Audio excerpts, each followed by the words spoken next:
В доме модели Ашхабада прошел показ туркменских национальных костюмов. Мероприятие организовали в рамках статуса города как участника сети творческих городов ЮНЕСКО по направлению дизайн. На подиуме были представлены костюмы для летнего сезона. Основу коллекции составили традиционные образы в современной подаче.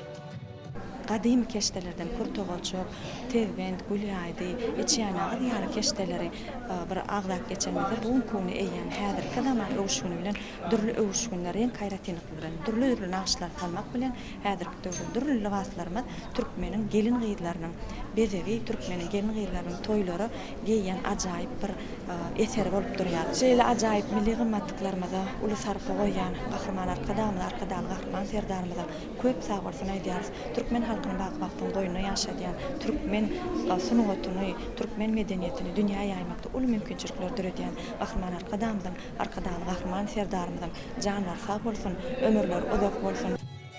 В показе приняли участие модели из местных агентств, а также мастера, работающие с текстилем и ручной вышивкой. Все изделия выполнены в Туркменистане. Ашхабад стал участником программы ЮНЕСКО в 2021 году. Цель инициативы – поддержка креативных индустрий. Город входит в список вместе с такими участниками, как Берлин, Мехико и Глазго. Показ в Доме моделей стал частью программы локальных мероприятий, направленных на развитие культурных практик и поддержку национального костюма. Организаторы не делали акцент на коммерческом продвижении. Главное внимание уделили ремеслу и техникам изготовления одежды. Публика приняла показ спокойно. Зрители, студенты, преподаватели, работники творческих объединений и приглашенные представители общественных организаций. Alaytada keşteçilik sunugaty bir de miras bolup durýar.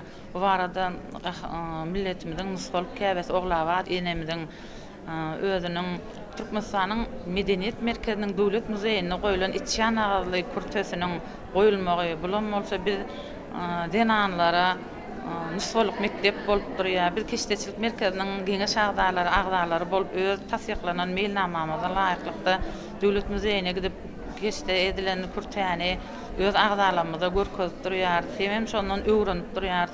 Miras bolýar. Ol almytaýdan öwrenilmäge, goralmaga, hemem geljekki nesillere ýetirilmäge munasip bolup durýar. Bizden anlara döret beren ajaýyp mümkinçilikler üçin gahrman arkadaly gahrman serdarymyň janlary sag bolsun, ömürleri uzak bolsun. İl ýurt bähwetli, dünýäni sok beýik işlere başlyklary beklenýär.